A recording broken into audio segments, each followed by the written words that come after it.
Graça e paz, meus irmãos. Seguimos com o estudo número 3, conforme o título Abominação da Desolação. Agora, irmãos, o último tópico desse estudo, vou tentar ser o mais breve possível. Este segundo tópico é um tópico que precisamos estudar e pensar e repensar muito. Eu quero dizer aqui para os irmãos que, mesmo que a situação pareça complicada, quero dizer que Jesus, Ele salva, Ele cura, Ele liberta e te leva para o céu. Nada é impossível para Ele. Nada é impossível. E se você não recebeu ainda a marca, que eu creio que não seja especificamente a picada é apenas um embrião para a colocação da marca. No entanto, temos um porém. E vamos estudar agora sobre esse tópico que me intriga e vai te intrigar também. A profanação do santo lugar. E diz em Mateus, capítulo 24, versículo 15, eu vou ler duas versões das Escrituras, a LTT e a King James. Quando vos virdes a abominação da desolação, aquele havendo sido falado através de Daniel, o profeta, tendo se postado no lugar santo, quem está lendo entenda. A outra tradução é: e assim, quando virdes a profanação horrível da qual falou o profeta Daniel no lugar santo, o homem vestido de linho, diz a Daniel, no seu capítulo 12, naquele tempo se levantará Miguel, o grande príncipe, que se levanta a favor dos filhos do teu povo, e haverá um tempo de angústia, qual nunca houve, desde que houve nação até aquele tempo. Mas naquele tempo livrar-se-ão teu povo, todo aquele que for achado escrito no livro, e muitos dos que dormem no pó da terra ressuscitarão, uns para a vida eterna, outros para a vergonha e desprezo eterno.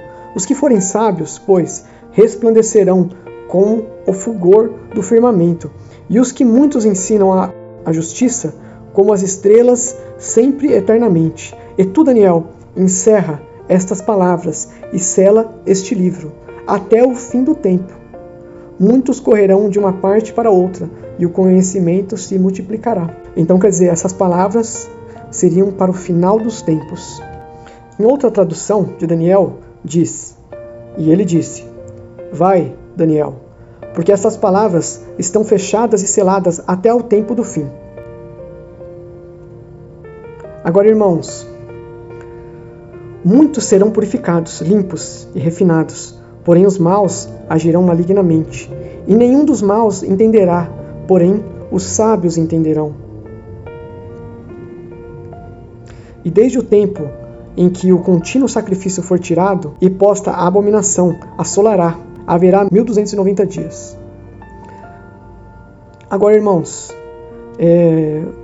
o que foi ensinado na teologia, que no final dos tempos seria construído o templo em Jerusalém, um novo templo, e naquele templo o anticristo se assentará lá. E talvez possa acontecer. Mas, no entanto, temos a seguinte ideia teológica, né? Se podemos dizer assim, né? Porque não deveria ser teológica. Nós não estudamos a Deus, nós estudamos as Escrituras. Nunca conseguiremos estudar a Deus, né? Um parênteses aqui, né? Deus é infindável, infinito. Agora, sobre o templo, o que acontece? Teologicamente, há um entendimento que o templo será construído em Israel e o anticristo se assentará naquele templo, fazendo a verdadeira profanação, né? Mas, no entanto, sabemos que no Antigo Testamento, Deus habitou no templo de pedra. Ou, assim pelo menos, é nos dito. No entanto, no Novo Testamento, nos é confirmado que Jesus, Deus, o Espírito Santo, habita no templo de carne. Em Atos dos Apóstolos, Paulo diz que Deus não habita em templos feitos por mãos de homens, mãos humanas. Estevão também confirma: Deus não habita em templos feitos por mãos humanas. Deus não habita. Deus só habita aonde o homem está. Habita aonde o homem o envolve, o abre o coração, o aceita como seu único e suficiente Salvador. Então, irmãos, entendemos que a profanação é em nosso corpo, é no corpo da humanidade. E essas picadas que estão acontecendo aí estão fazendo isso. Isso é visível. Está tendo muitas mortes, haverá muitas doenças, há casos e mais casos. E sabemos que essa profanação é a modificação do ser humano, da semelhança de Deus para a semelhança de Satanás, do inimigo. Então, irmãos, eu vou ler dois últimos versículos. Um se encontra em 1 Coríntios, capítulo 6, versículo 19, que diz: acaso não sabem que o corpo de vocês é o templo do Espírito Santo, que habita em vocês, que lhes foi dado por Deus, ou Yahweh, e que vocês não são de vocês mesmos?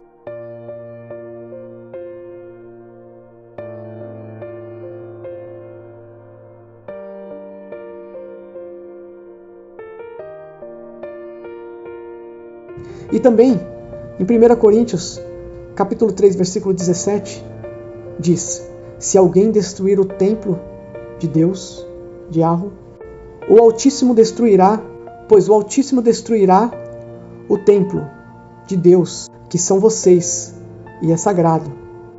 Irmãos, na minha concepção, como eu disse, eu entendo que as picadas não são a marca da besta, mas elas são embriões e está tomando corpo e logo logo vai nascer.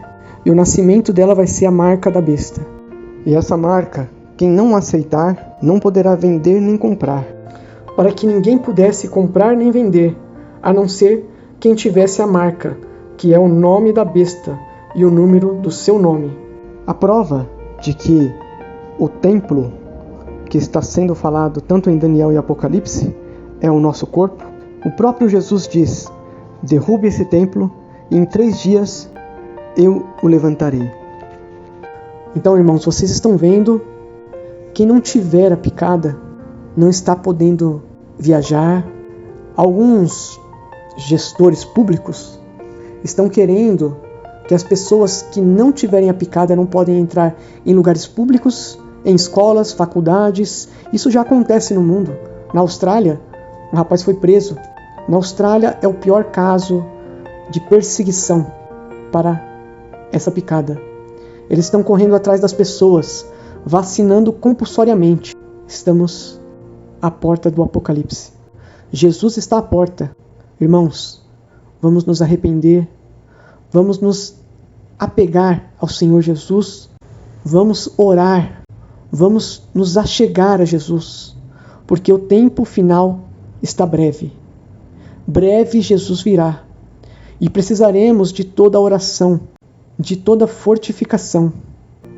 Precisaremos, assim como Paulo disse em Efésios 6, versículo 13: portanto, tomai toda a armadura de Deus, para que possais resistir no dia mau, e havendo feito tudo, ficar firmes. Estai, pois, firmes, tendo cingidos aos vossos lombos com a verdade, e vestida a couraça da justiça, e calçados os pés na preparação do evangelho da paz, tomando sobretudo o escudo da fé, como o qual podereis apagar todos os dardos inflamados do maligno. Tomai também o capacete da salvação e a espada do Espírito, que é a palavra de Deus, orando em todo o tempo, com toda a oração e súplica no Espírito, e vigiando nisto, com toda a perseverança e súplica por todos os santos. Deixo essa palavra de fé e esperança para vós, irmãos, para que possamos, no dia mau, vestir a armadura de Deus e ter coragem, porque os dias são sombrios. Mas nós que confiamos em Jesus Cristo, o Salvador, o Messias, Yeshua, HaMashiach, nós que acreditamos no Messias, no Salvador, podemos ter a tranquilidade de uma nova vida e da salvação vindo do céu. Talvez passaremos por tribulações, mas assim como Jesus veio buscar os seus discípulos naquela tempestade, assim Ele virá nos buscar.